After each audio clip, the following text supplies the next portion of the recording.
What's up, guys? Welcome back to the On Base podcast. My name is Dylan Nightingale, and today I'm joined by newly signed San Francisco Giants pitcher Ross Stripling. How are you doing today, my man? What's up, man? Good to finally put a face to the name. Feel like I've talked to you forever, but never actually seen you in person. So congrats on the new endeavor, man. Thank you so much. The last episode we had Jano on, so having two guys that have been supporting the page for like forever, it feels like it's definitely huge.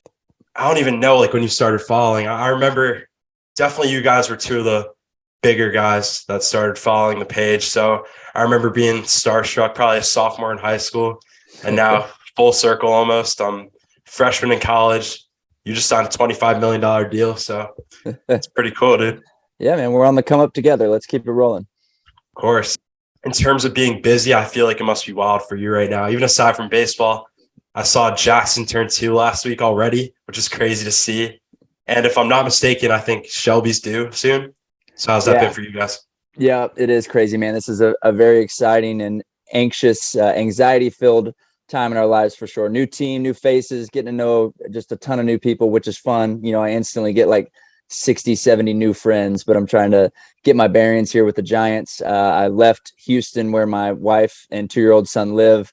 She's like 38 and a half weeks pregnant. So I'll be going home probably sometime next week for our second son to be delivered, and then right back here for another outing. So and getting ready for the season. So yeah, a lot of really fun and exciting things going on right now, but definitely kind of anxious to get through these next couple of weeks and get into the season, get my family out to California, settled in, and then really get going. Yeah, man, I feel like it's all happening at once. Definitely one of the most adventurous starts to a season I've seen, at least from my perspective. So wish you all the best with that. And like you said, spring training's obviously underway. And I know Arizona versus Florida is not much of a debate between guys, so I'm sure you're happy to be back in Arizona ramping up, but I'll let you speak on that. Yeah, you know what? Certainly no complaints about my time in Florida. It just Arizona is better. The Blue Jays built an awesome new facility in Dunedin, which is kind of like a suburb of Tampa. So I was living in Tampa with my wife, and it is a really fun, like booming city. So we enjoyed our time in Florida, but Arizona is like it's like a big reunion, man. Like getting together Mhm. with old Dodger teammates or Dodger teammates that are now somewhere else. And a lot of us have now grown up and have kids of our own, and our kids are meeting, and our wives are getting back together and that kind of stuff. So like nostalgic in that way. Florida's just too spread out. For instance, Kike Hernandez, one of my best friends in baseball. Our wives are really close. Our kids are almost the same age. Never saw him once in Florida because Boston is a couple hours away from where the Blue Jays spring training facility is. So versus if they were here in Phoenix, we'd probably see him once a week. So it's just a little bit different of a thing. The weather's a little bit nicer here in Arizona, even though Florida is great this time of year too. It's just everything just clicks up a little bit, like one notch here in Arizona versus Florida.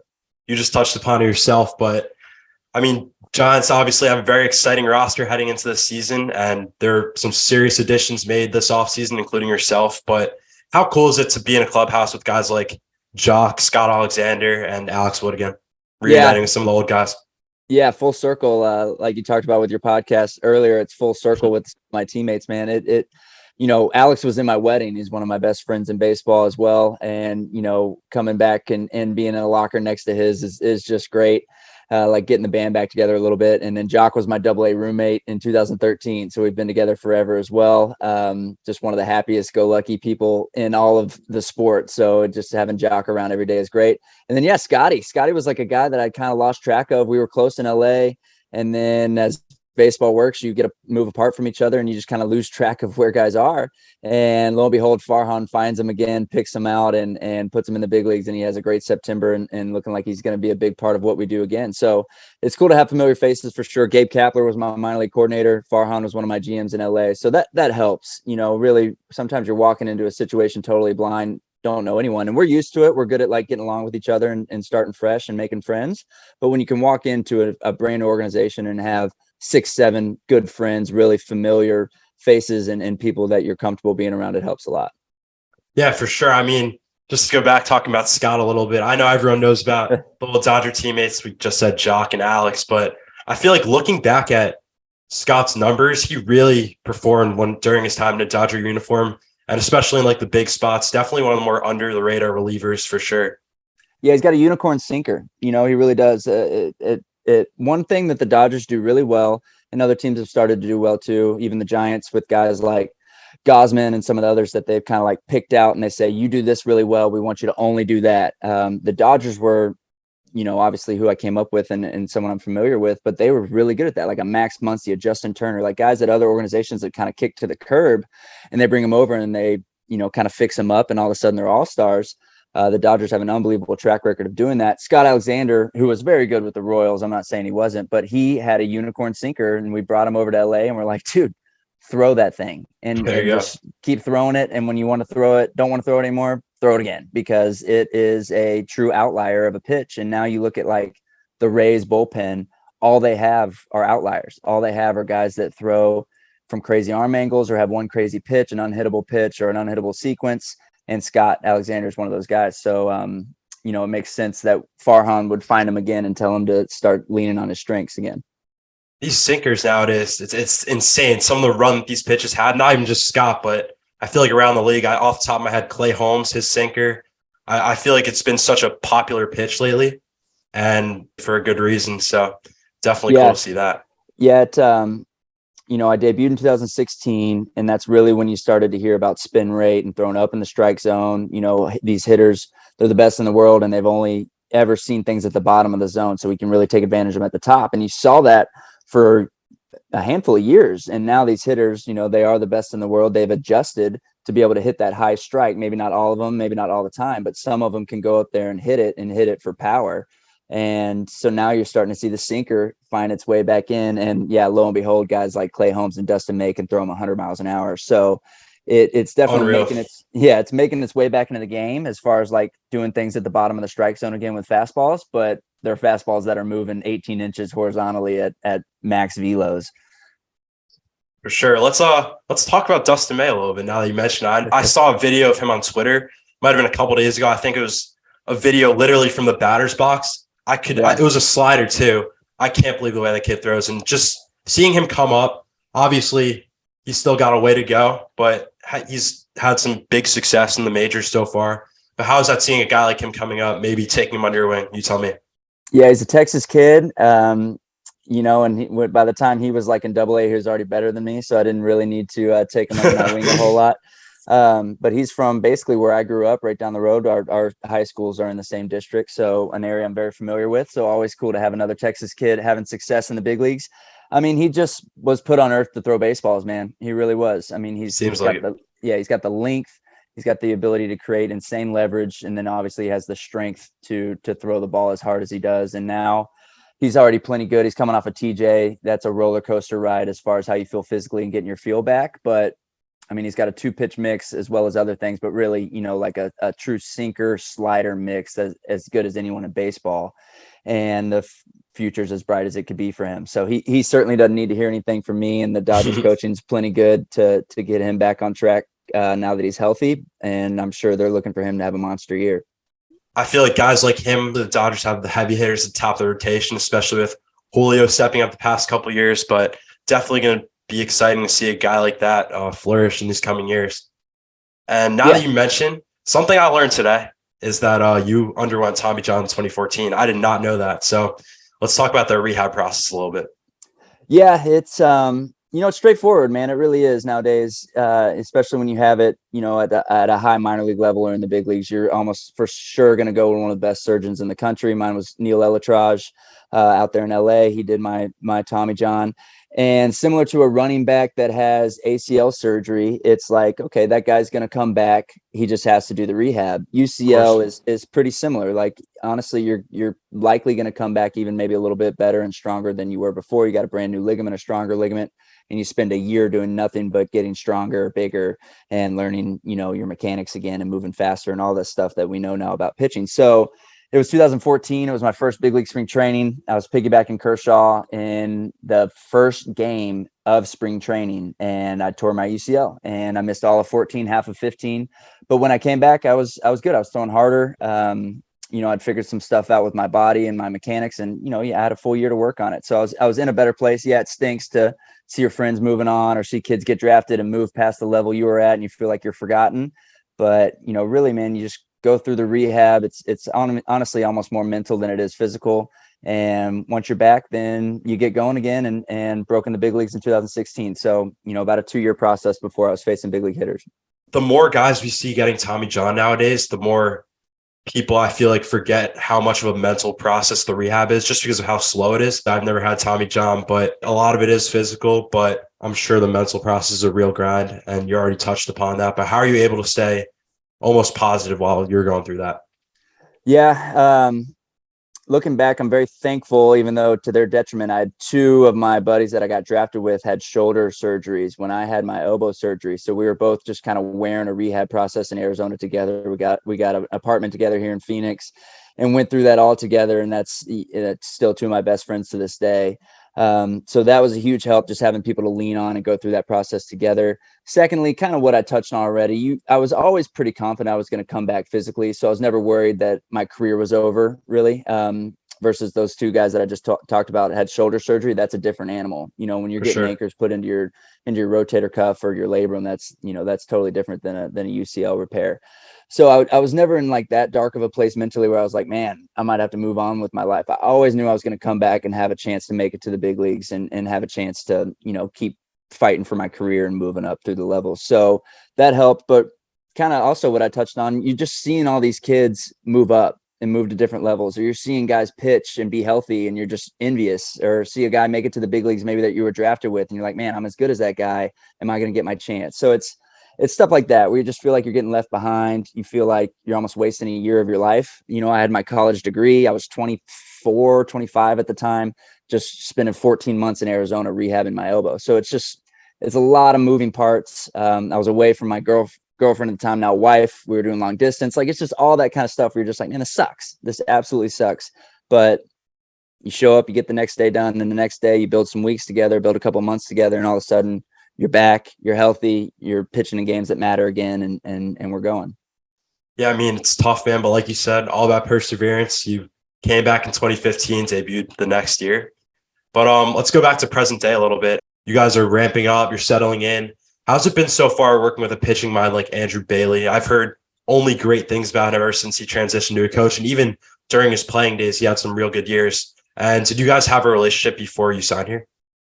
So nothing before I signed, but the day I signed, he reached out to me and we instantly got that relationship going. We're kind of a 3-headed monster over here. Bales is very good at what he does, but we also have Brian Bannister and JP Martinez, 3 guys that like really know what they're doing and kind of specialize in different things. And whether you need help mechanically or with some pitch design stuff or mentally or whatever, they're each kind of like, can really help you in one way or the other. And they're like a perfect little trio. And kind of what I touched on earlier was like Kevin Gausman, who I think he got DFA'd by the Braves or the Reds and was like scuffling, obviously a mega draft pick, had some success at Baltimore, was starting to struggle. You're kind of like, oh man, this guy might be making his way out of the game. And the Giants pluck him and turn him into like a Cy Young candidate. And he signs $100 million deal with the Blue Jays, and his career's, he's the best he's ever been. Right. So the Giants do have some track record of really helping some guys, and Andrew Bailey's at the center of that, along with, their analytical team from the top bottom, from Farhan down. So they're just really good. I mentioned it earlier, how the Dodgers are a well-oiled machine. The Giants aren't far behind, man, and then probably are just as good, honestly, as far as like getting information, reading it, and dumbing it down to us players so that we can understand it and get better from it. And Andrew Bailey is a great coach, but also just a great guy, great communicator, great at, kind of relaying what message he's trying to get across to help us. And we're all different, man. There's 20 of us, and you got to work with us each differently. I'm different than Alex Wood, who's different than Alex Cobb. And, he's just really good at kind of compartmentalizing each guy and making us all better in different ways. You're coming off a great season yourself. So it wouldn't be much of a reclamation project, I would say, if you had an amazing season with San Francisco again. But going back into the offseason, did you take that into account when it came to making a decision in the free agent process? A little bit, for sure. I was not, I guess I was like sought after, but I wasn't like so sought after that I just was going to be able to pick and choose exactly where I wanted to play. Right. It definitely came down to 3 to 4 teams there at the end. And the relationships that we touched on earlier in the podcast between Jock and Alex Wood, but even Farhan and Gabe Kapler, like that stuff all matters for sure. I have a family where my wife feels like she wants to be and feel safe in a city that she's excited about and a team she's excited about going to play for. And just what you hear, I played with Gosman all of 2022, and he just raved about the Giants all the time and how great they were and how much he loved being a part of that team. So it was just really kind of a culmination of a bunch of things that made the Giants feel right versus those other teams. And one of them was definitely the track record of helping guys. I mean, Carlos Rodon, who was plenty good, don't get me There we wrong, go. but another guy that they turned into a dominator, and a guy that opted out and signs another $100 million contract plus with the Yankees. So, the list of names is big over the last like 3-4. Alex Cobb is another one. He's all of a sudden throwing 97-mile-an-hour sinkers. So they have the track record of fixing guys. Not that I need to get fixed, but of making them better and getting the best out of them. And I'm excited for them to get their hands on me and get to work on that. 100%. And going back to a guy like Carlos Rodon, the fact that he was non-tendered going into the 2021 season is absolutely insane. I don't know the numbers off the top of my head, but I can't imagine there's that many guys that were non-tendered at some point in their career and signed a massive deal like he did with the Yankees. But for him to perform as well as he did with the White Sox in 2021 and then really capitalize with the Giants this past year, it really does go to show how great they are with guys like him. Yeah, exactly. I mean, I think the 2022 FIP leaders, whether you're a believer in FIP or not, most of us are, were Carlos Rodon and Kevin Gausman between the National League and the American League, one giant, one ex-giant, and really two pitch guys. So how do you get the most out of a two pitch guy? Well, you teach them to be elite with those two pitches. And yeah, they happen to have two elite pitches, but they still have to go out there and learn how to use them and sequence them and all that kind of stuff. And the Giants obviously are as good as anybody at teaching them how to do it. I mean, this question is going to come eventually, but let's talk about the pitch clock. Were you able to play around with that in the off season, or is that more of just like a spring type of thing as soon as you got into camp? So walk me through that.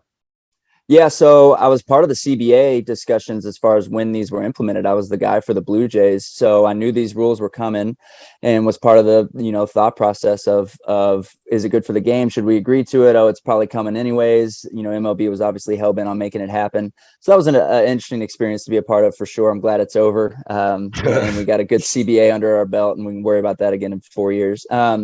I did not focus on it this offseason.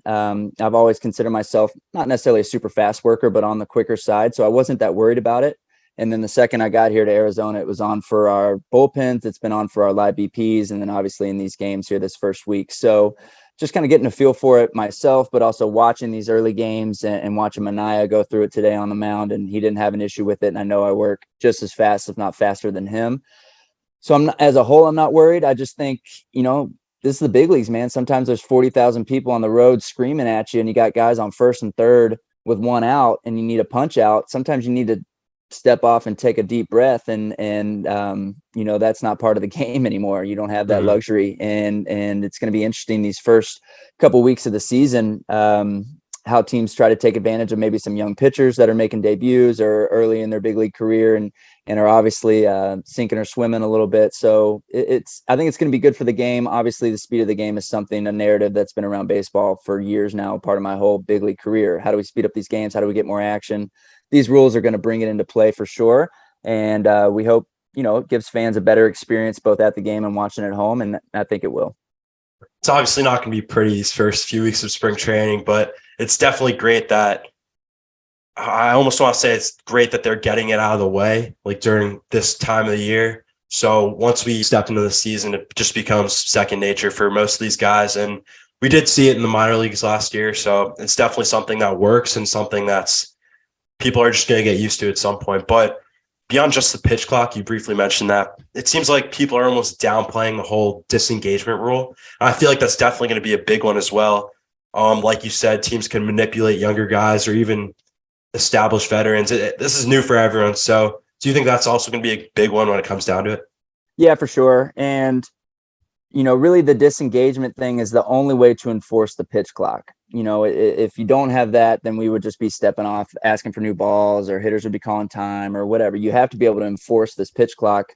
And through trial and error, we basically decided that's the disengagement thing. So to your point, let's say it's first and third in the eighth inning. We got a young reliever on the mound, and he's already used two 2 disengagements. So if he steps off again, he either has to pick the guy off or it's a balk. So that run would score.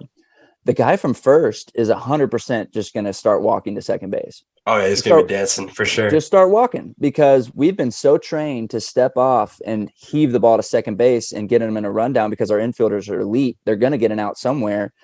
But if that guy gets back to first, and then obviously the runner's still safe at third, that is a balk. Even if you step off and you get in a rundown for a second or whatever, and that guy ends up back at first, that's a balk, because you didn't get an out, and that run would score, and a guy's at second, and now you still got to get an out. So that's just one scenario in all this. They're going to keep popping up and keep, offenses are going to keep trying to be creative to put pressure on us, and we'll see how it all shakes out. But yeah, early in the season, I think we're going to see a lot of funky stuff like that. I mean, yeah, it's definitely going to be fun, and I'm sure some people aren't going to be happy with the way it rolls out. But like you said, it's all for the betterment of the game, and at the end of the day, it's to speed things up. And I think the fact that we're already seeing these games go by so much quicker in spring training, it's definitely already great to see. So for sure. All right. Obviously, I'm a transactions guy. So let's take a look at some of the bigger transactions throughout your career. Let's go back to 2020. Take me like how you first found out you were headed to Toronto and what that was like leaving an organization like you were with for 8 years. Yeah, stressful. Obviously, we can all go back to that. This is like August of 2020. So we're in the throes of COVID. Some probably remember that months prior was the Mookie Betts trade that got Mookie from Boston to LA. And part of that trade for a minute was myself and Jock Peterson were going to go to Los Angeles Angels for Luis Rengifo, who the Dodgers were then going to flip to Boston as part of the Mookie trade. Well, the Mookie trade got held up for some medicals with other people that were in that trade. And I think the Angels got some version of cold feet or whatever, and they banged their side of the trade. So the reason I tell that is the writing was on the wall a little bit that I was on the trading block. And the Dodgers had been honest with me to that point. They had Dustin May and Josiah Gray and Tony Gonsolin and maybe even someone else coming up through the system. Some of them had already even debuted, saying, basically there's not going to be innings for you, Strip, as a starter in a Dodger uniform. So to me, the writing was on the wall that a trade was likely coming, or my time as a Dodger was coming to an end. I just didn't expect it in the middle of a COVID season. I mean, there's only a month left. I thought they'd probably let me live out the rest of my Dodger career and maybe finish that season. But baseball is baseball, and the business side, it shows its head sometimes. And Friedman decides to make the move and trades me to the Buffalo Blue Jays. And my wife is like 14 weeks pregnant with our son Jackson at that time, not feeling the best. And I have to tell her, like, babe, I just got traded. And so she goes home. I go to Buffalo. I play out the rest of that season. I struggle. And it was just a whirlwind. It really was. Kind of what I touched on earlier about the Giants, like in the middle of a pandemic, going into a brand new organization and meeting all these friends in a mask and new teammates and new faces, brand new division. Really had to kind of revamp my arsenal and how I used it in that division. Much different, was used to facing the pitcher. Now I'm facing Giancarlo Stanton, Trey Mancini, JD Martinez instead. So it was just a big change, big transition, but honestly, very thankful, man. I loved my time as a Blue Jay. It was a ton of fun. They made me better. Made some lifelong friends over there. So it was all for the best, but in real time, it was stressful as hell, to put it lightly. Sure. I mean, honestly, the conditions really couldn't have been worse, just between the COVID season, not of all teams, it's a team that weren't able to play at their home stadium at the time. It's got to be hard. Yep, it was. And the Blue Jays did a great job. They didn't have any control over that. So they made Buffalo the best they could. And honestly, we had a huge advantage playing there because no other big league team had any fun coming in and playing that. I remember Garrett Cole many times throwing on that mound and just being like, what? Like, he'd throw a pitch and he'd like kind of scoff, like, God. You could just tell he wanted no part of it. So we if we were to look at, let's say we played 60, 70 games there in those 2 seasons, we probably won 50 of them. We definitely had an advantage there. So there's that, but obviously we wanted to be in Toronto. Let's take it back to present day a little bit. Is there any players that are standing out for you in camp, pitchers, position players, really anyone that's impressed you so far as we start to ramp up? Oh man, put me on the spot. We Rule 5'd a kid named Blake Sabal from the Pirates, I believe, who hit a homer dead center in his first game. Big league rule 5, that means he's got to make the team or we got to send him back. He's a young catcher. We're a pretty veteran pitching staff. That is a big undertaking for him. And he's done great. He's got a really good head on his shoulders, smart kid, and the bat speaks for itself. So it'll be interesting to see what we do with him, but he's made a big impression early. I love our rotation, or really just our pitching staff in general, man. We have 7 like quality big league starters. We don't necessarily have superstars. We don't have any $100 million guys, but we got 7 really good guys that know what they're doing and have been around the block and know how to get big league hitters out. And the youngest one is Logan Webb, who's probably going to start opening day for us. And then, it's fun to meet some new guys, obviously, but the guys we signed in the offseason, Mitch Haniger, Michael Conforto, making big impacts early. We need to keep them healthy for sure, but that's 2 big bats that go into a lineup for us and can do damage and generate some runs in a division that's very competitive. Obviously, star power in LA and in San Diego, and the Diamondbacks are up and coming. They have like 6 burners on their team that can really fly and hit the ball. So it's going to be a competitive division for sure. So we have our hands full, but we feel like we're in a good spot and got better in the offseason, and we're ready to make a run for this thing. The NL West, as you said, it's definitely you could say it's the scariest division in baseball at this point. You got the heavy hitters at the top, Dodgers, Padres, but the consistency throughout San Francisco and Arizona, or even like some guys on the Rockies, it's definitely not going to be easy no matter who you're playing. So very fun to watch. Let's talk about the catching core a little bit more. You got young guys like Joey Bart and veterans on the team trying to make the roster like Roberto Perez. Were you able to talk to any of those guys before you got to camp? Yeah, talked to them all, actually. Kind of one by one throughout the last 2 months of the offseason, they would reach out to me and just kind of start picking my brain about a little bit of everything, like where I like setups on certain pitches, how I use my arsenal, what I'm working on, anything I want to change as far as usage, and just kind of doing the basic stuff of getting a catcher-pitcher relationship going, which is why we're lucky. I mean, we have a ton of catchers in camp. I'm glad I'm not the one having to make the decision of who all is going to make the team, because I think we have 3 or 4 really good ones that can help us win games and that are really good at what they do.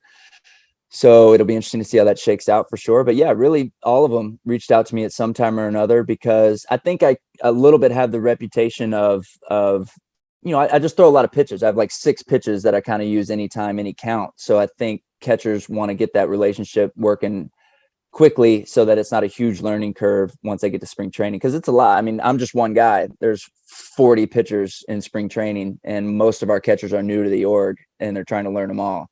So as one with 6 pitches, it probably makes sense to go ahead and knock me out early and then start making your way through the other guys, because that is a huge endeavor for any catcher, much less a handful of these young catchers that we have. All right, we got a few rapid fire questions. I'm gonna let you go. We got 4, so we'll start it off a little controversial, but also easy. Is a hot dog a sandwich? It's funny, man. I see this one all the time. I'll just stay with what I say. No, I don't think a hot dog is a sandwich. I've never thought about them in the same mindset as like a hot dog is a sandwich. I don't believe that one at all.